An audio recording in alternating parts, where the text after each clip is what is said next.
Rule 4. Compare yourself to who you were yesterday, not to who someone else is today. So I formulated that rule because I was thinking about hierarchy again. So we already talked about the downside to hierarchy. The downside is, well, there's some people on the top and there's some people at the bottom, and the bottom is a painful place to be. And so one of the consequences of erecting a hierarchy is that you erect a structure of inequality, and then that can get really steep and out of control. That's a big risk, right? So you might think, well, let's just flatten the hierarchies so everyone's equal. Well, then you think, well, first of all, really? You want to flatten all the hierarchy? Which hierarchies are you going to leave intact? Any of them? There should be no differences between people at all. Really? Or we're going to draw some line there where some differences are okay and other differences aren't okay. Who's going to draw those lines exactly? Exactly who's going to draw those lines? And the answer to that is the people that you least want to draw those lines. That'll be the answer. Because they'll be the only ones interested in doing it. Okay, but we could get more deeply into it too. So here's a peculiarity about human beings. So we could start from a dark place, because that's always realistic. People believe in dark places, man. Everyone believes. You believe in your pain. No one doesn't believe in their pain, right? Nobody's an agnostic with regards to their pain. Everyone believes that it's real or acts like it. So we can start there. Life is painful. It's emotionally painful, it's anxiety provoking. And then of course there's the malevolence aspect, which makes it even worse. And so that's the baseline. And you're stuck with it. And there are times when it will become excruciating, right? To the point of being unbearable. You know, you see people fight at a deathbed. That's a good example of a nice combination of catastrophe and malevolence, right? Because it's already pretty bad. Someone's dying, that's bad. It's like, yeah, but little work, you can make it a lot worse. So I've often wondered, just exactly what would be left of the tragedy of life if people just didn't make things worse. And one of the things I have observed as a clinician is that people can tolerate quite a lot of tragedy, but they can't tolerate very much having everyone make it worse just for the sake of making it worse, right? And that really hurts people. If you're around people who are bringing you down just for the sake of seeing you suffer, that really does hurt people a lot. That's malevolence. I think that's the best definition of evil, really, is to produce suffering for the sake of the suffering. It's like an art form. It really is. It's the right way to think about it. People don't like to think that way because, well, for obvious reasons, like who would make an art form of evil? It's like, how about the guy who shot up the elementary school in Connecticut? How about him? You don't think that was an artistic statement? You just don't have the imagination for it if you don't think that. I mean, just think about it, right? You're going to make an artistic statement that's associated with malevolence. Well, who are you going to hurt? Well, not adults. At least they're guilty of something, for God's sake. You don't want to go after the adults, even if they're innocent adults. No, you go after children, elementary school children. You really want to make a statement that's malevolent. Then you do the worst thing you can think of to the people who deserve it the least. And if you don't think that there's an aesthetic element to that, like a deeply considered aesthetic element, then you haven't thought about it very much, and I can understand why. Like, who wants to think that way? But, we need to understand these things because they keep happening. And you don't understand them without going very dark places. And chapter 6 in my book is called Put Your House in Perfect Order Before You Criticize the World, and it's actually about the mass murderers and why they do what they do. And I know why they do what they do. I actually make a case for it in the chapter. It's like, here's the reason. It's perfectly understandable. Life is very, very, very difficult. And it's often unfair, and we're brutalized at the hands of other people. It's like, that's enough to produce resentment, even in people who are doing well. But there are people who are not doing so well, and they've had pretty damn rough lives, and they've been brutalized a lot, and their lives have been tragic, and they've been betrayed. And they get really, really, really bitter about it. And not the sort of bitter that, keeps you up for a night or two being angry, but the kind of bitter that keeps you in your mother's basement for like 2 years doing nothing but fantasizing about how you'd like to take revenge. You can get some pretty terrible places with 2 years of sustained effort. And there's a reason for it. There's a reason driving it, you know, and the reason is, well, the inescapable brutality of life. Well, there's a reason, but there's no excuse for it, because just because things are terrible doesn't mean that you're justified in making them worse. So, and that's another central element, I would say, of the ethic that has to unite us, you know. You don't have the right to use your tragedy to make the world a worse place. You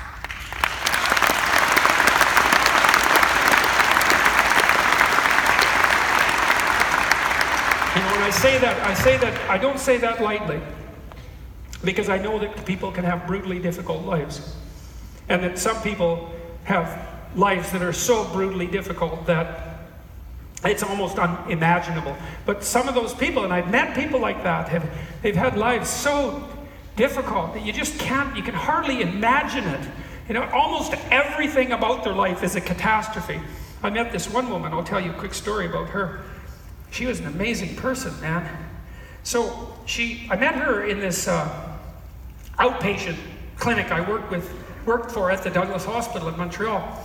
And the Douglas Hospital was an inpatient psychiatric hospital. It was built in the mid-20th century. It had hundreds and hundreds of inmates at one point, patients, let's say. But they were all basically released in the 60s during deinstitutionalization, when the psychiatric drugs started to become popular. Some of that was good and some of it wasn't so good. But there were some patients left at the Douglas Hospital, and they were people who were so badly damaged that they couldn't be deinstitutionalized. And well, you've seen street people, and you know how badly damaged they are. They're deinstitutionalized. So just imagine for a minute how badly damaged you would have to be to not be deinstitutionalized. I don't know if you've ever seen photographs by Diane Arbus. She went across the United States and photographed people who were, well, they were strange and hurt people, generally speaking. And the people who were left at the Douglas, they were like Diane Arbus photographic subjects, so hurt and so destroyed by decades of mental illness. And the buildings in the Douglas Hospital were connected by underground passages, partly because it's so bloody cold in Montreal in the winter. You didn't want everybody freezing to death when they were moving from one building to another. And there were a lot of vending machines and so forth downstairs, and that's where the inpatients would congregate. And walking through there was like walking through Dante's Inferno. Like it was really, well, it's surreal. Like, there's no other way to put it. I took my brother with me once. He wasn't accustomed to this sort of thing at all, and just shell-shocked him, you know, and no wonder. So these people were in very rough shape. Anyways, this woman came to see me at the outpatient clinic, and so she had her problems, but they weren't severe enough so that she was an institutionalized inpatient. But she had her problems, man. So she kind of looked like a street person. She had this red down jacket on. It was really dirty, and her clothes were dirty, and she wasn't an attractive person, and she wasn't a young person, and she was so shy that, like, shy doesn't even begin to describe it. Like, she was a whole universe of shy. So she would walk up to people like this. It was like she couldn't stand the light that was emanating from them. She was so shy that was the best she could do, you know, to approach someone like this. Of course, if she's out on the street approaching people like this, it's like she's not getting a positive response, you know, because people don't know what the hell to make of that, especially because she's also unkempt and, you know, and not very verbal. And God, so she came to see me, and we were trying to, she wasn't very articulate because she wasn't very bright. And we were trying to figure out what she wanted. And so for a while, what I was trying to do was to get her to stand up a bit and to take her hand away from her face, just so that she looked a little bit more normal, so that she had a better chance of having, you know, like a reasonable interaction with people. But I talked to her for a while, and she told me a little bit about her life. I mean, God, she was unemployed, obviously, and she lived with her aunt, who was like deathly ill, and her aunt had a boyfriend who was a violent schizophrenic, who was an alcoholic, and all he ever did was like harass her about her being in league with Satan, which was just what you need when you have all those other problems, right? Because, you know, anyways, it's like, you just listen to this, you just think, oh God, it's like, could this possibly be any worse? And the answer is yes, it could be worse even. But here's what she wanted. This is the thing. When after I talked to her, like for 5 or 6 sessions, it turned out she hadn't even come to the damn behavior therapy clinic to get help. She didn't want help. She had this dog, and she used to walk the dog around. And she liked the dog. And she had been in the inpatient ward from time to time because she'd been committed to the hospital, you know. But then she went to the inpatient ward and she saw all these other people who were worse off than her. It's hard to imagine, right? But that's what she saw. She saw these people that were worse off than her. And what she wanted, she was trying to find somebody who was an administrator at the hospital that would give her permission to take one of the inpatients out for a walk when she went to walk her dog. And that was her. It's like, Jesus. That was so... She just... You know, I tell you, like, when she told me that story, it's like, I don't know what the hell you think of someone like that, because, you know, she was so ruined in her presentation, and yet she could see outside her own misery, and as intense as it was, she could see outside her own misery, and her decision was, well, maybe there's a way that I could make something a little bit better for someone worse off than me. It's like, wow, you know, I never forgot her. I'll never forget her. She just absolutely blew me away. Well,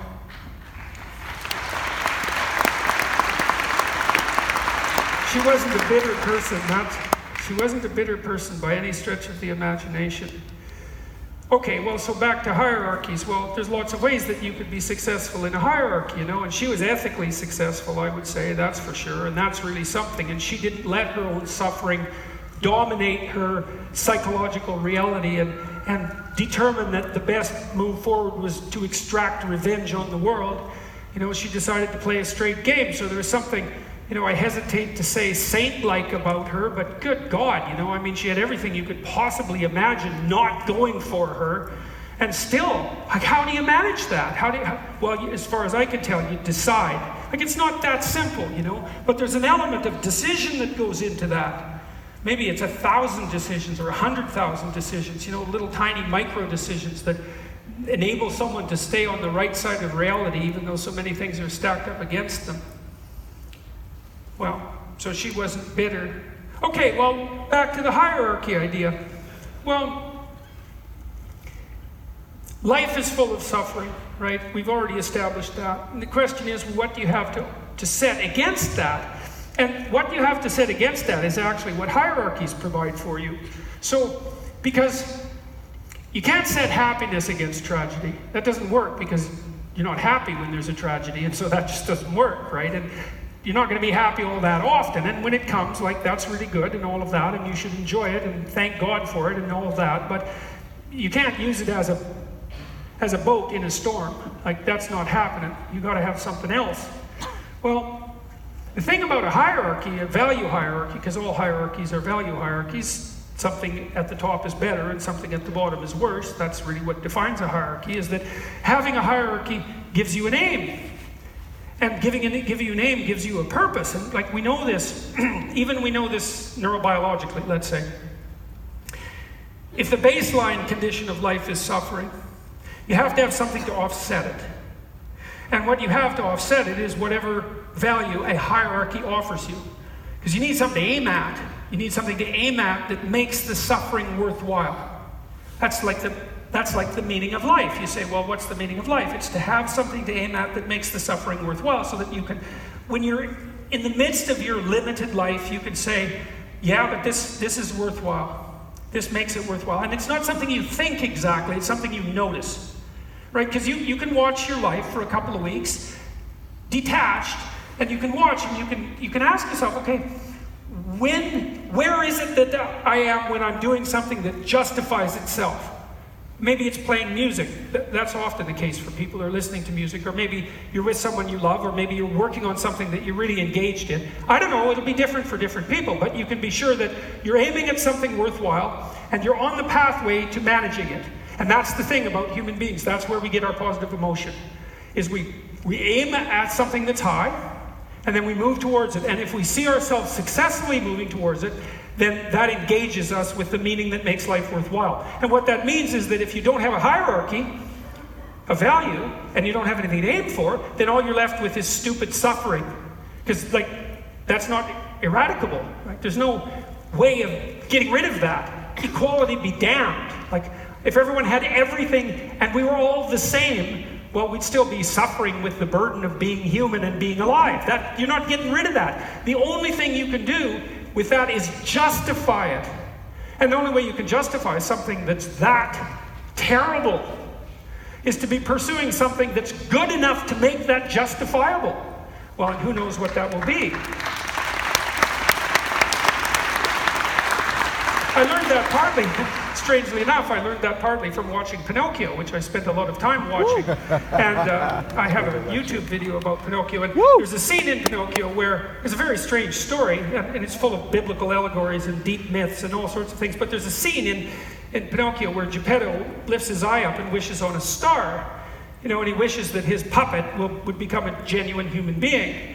And that's a very deep idea, but the whole way that's acted out is extraordinarily telling, because a star, I think a star is something that glitters in the darkness, right? It's part of the cosmos, it's part of the eternal cosmic structure, which you sense when you look up, right? Everyone who looks into the night sky has a sense of awe associated with confronting the infinite, let's say. It's something like that. So a star is something that partakes of the infinite, and it's above the horizon. Right? So it's something you lift your eyes to, so it's a high aim. And so what Geppetto does is take as the highest aim the hope that the puppet that he's created could become genuine. And there's something about that that's extraordinarily deep. I mean, that's the hope you have for a child, if you have any sense, is that the person grows up to become an autonomous and fully functioning, responsible, awake, aware, conscious human being, right? Not the puppet of some idiot belief system or the puppet of any person, but someone who's admirable and competent and truthful. All of those things. That's a high aim. Well, that's an aim that maybe would justify your life. You say, well, in the face of your suffering, you have this terrible cross to bear. Let's say, well, who the hell could you be? In the face of all that, you could be someone strong enough to bear it nobly. That'd be something. Who would you be if you were that person? Well, God only knows. It's a task fit for a king. It really is, because it's such an impossible thing to imagine yourself managing. But yet here we are, you know, and that's what's in front of us as our calling. It's right in front of us. Well, you need a hierarchy because you need something to aim at. You need something to aim at to justify your life. It's like, well, the problem with the hierarchy is that, well, maybe other people will attain more than you and you get bitter and resentful. It's like, well, there's a way around that. And maybe this is a way around resentment, which is a very, very, very toxic emotion. It's like, you know, if you want wealth, then there's going to be people richer than you, and you're going to be annoyed about that. If you want fame, the same thing applies, and attractiveness. Any unidimensional system of values is going to put you in a position where you're likely inferior, you know. And even if you manage to max out on one dimension, maybe you're wealthy, yeah, but you're still old and fat and bald. It's like, well, and good luck fixing that with your wealth, you know. You might be a little nip and tuck will help, but still, it isn't going to make you younger. So you're stuck with. The problem with erecting the hierarchy is it produces the potential for resentment, but you need the hierarchy. It's like, well, so how do you deal with that? It's like, well, maybe you're not supposed to be comparing yourself to other people. And there's real reason not to, you know. There really is. Maybe when you're 16, you can compare yourself to other 16-year-olds, you know, but by the time you're like 30, you might as well just give it up, because you're strange when you're 30. You're this thing that no one else is really like. And every other 30-year-old is like that too. And so, like, what are you doing comparing yourself to those other people? Because they're really not like you. And I mean, and I noticed this, 30 is when it really seems to kick in. Because you get so particular in your genetics, your biology, your history, your education, your proclivities, your experience, all of that. It makes you a very unique thing. And a multidimensionally unique thing. And how the hell are you going to compare that to someone else? Pick one dimension and then fall short. Well, that's not very bright. Like, it's just, well, seriously, it's not a very sophisticated cognitive act. But you still need to see that there's a better, and you need to strive towards it, so you can always use yourself as the hallmark. It's like, you kind of have some sense, as we've already discussed, about how useless and worthless you fundamentally are. You can use that as the hallmark. It's like, it is possible too, and I do this in my behavior therapy practice all the time. It's like, you can probably make tomorrow like 1/10 of, maybe 1/100th of a percent better than today. You could probably do that. There's some thing you could do, minor thing, and I mean, you should aim low, right? You really should, because then you're likely to do it.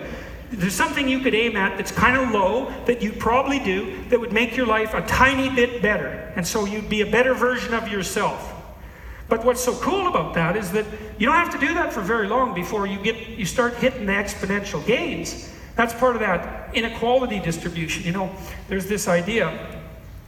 Inequality is a funny thing. We talked about it already, that, you know, a tiny percentage of people tend to take everything in every game. It doesn't matter what the game is, by the way. It happens in pretty much every game. But the way that that starts happening to you is by making incremental improvements. Because if you're a little better tomorrow than you are today, then the probability that you'll be able to be even a little bit better the day after that has increased rather than decreasing. Because weak as you are right now, you're able to make yourself a little stronger. Well, so let's say you do that. Let's say, and you can try this as an experiment. This really works. You can say, okay, well, every day for the next year, I'm going to try to make one thing slightly better. And it has to be, you got to be humble about this, because like, you're useless. You're not going to go to the gym 3 times a week, right? You're not going to stop eating like bonbons. You've tried that 100 times and you've always failed. So aim lower. Aim lower.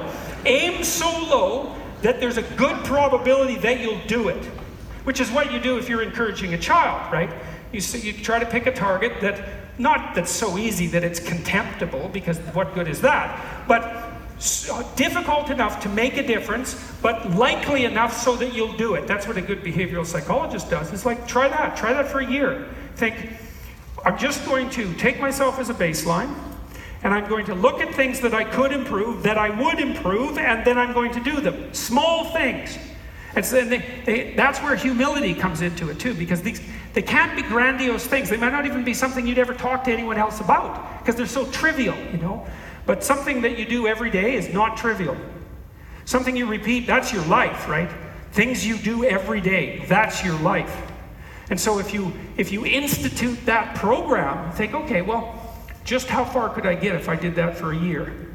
Find out. Hell, do it for a month and see how far you could get. You know, and I've got 50,000 letters since August. Something like that from this viewer account I have. And obviously, I'm not reading them all because I can't. I put my father on it, so he's like swamped with email, you know. yeah. He hates it and loves it at the same time. And, you know, it's really quite interesting having these letters, and they kind of fall into 3 bins. One bin is one person in 100 who isn't very happy with me. It's like, okay, so fine.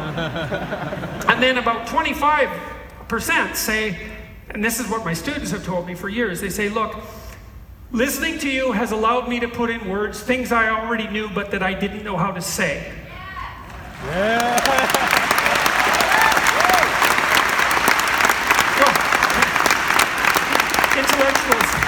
Intellectuals have to be good for something, you know.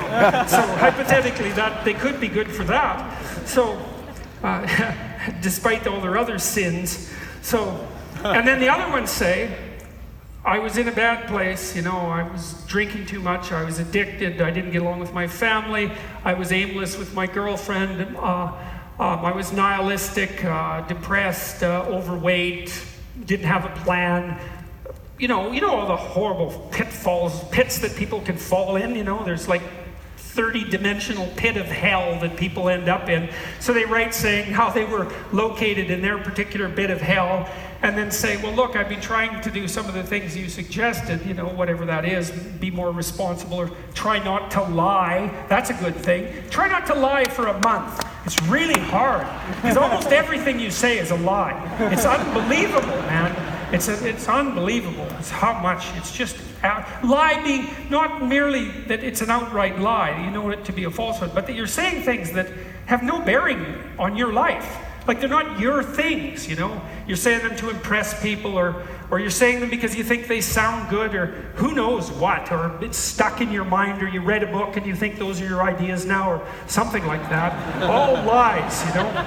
And so you can just stop doing that, and that'll straighten out your... It's horrible to stop doing that, because you find out that almost everything you say is a lie, and that's so depressing to realize that, you know. But do people say, well, you know, I've been making incremental improvements, and it worked.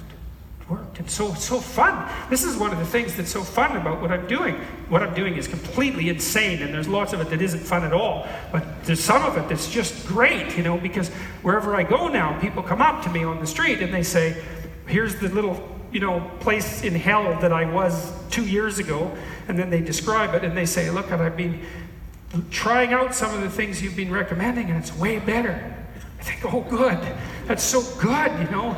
And so, well, that justifies all of this as far as I'm concerned. But it's a testament to the strength of just exactly doing that, is you can use yourself as your own marker. You know perfectly well that there's more to you than meets the eye. You absolutely know that. That's so cool that everyone knows that, right? And we have this deep shame that's sort of associated with original sin. That's how the Catholics put their finger on it. We all have this deep shame because we know we're not who we could be. It's like, okay, that's an optimistic thing. It's like, you're not who you could be. All right, who could you be? Well, maybe you could be just way better than you are. And who knows what that would do. And why not find out? Because, like, you don't have anything better to do. So you might as well find out. So that's an optimistic message in the middle of all the pessimism. Rule 5.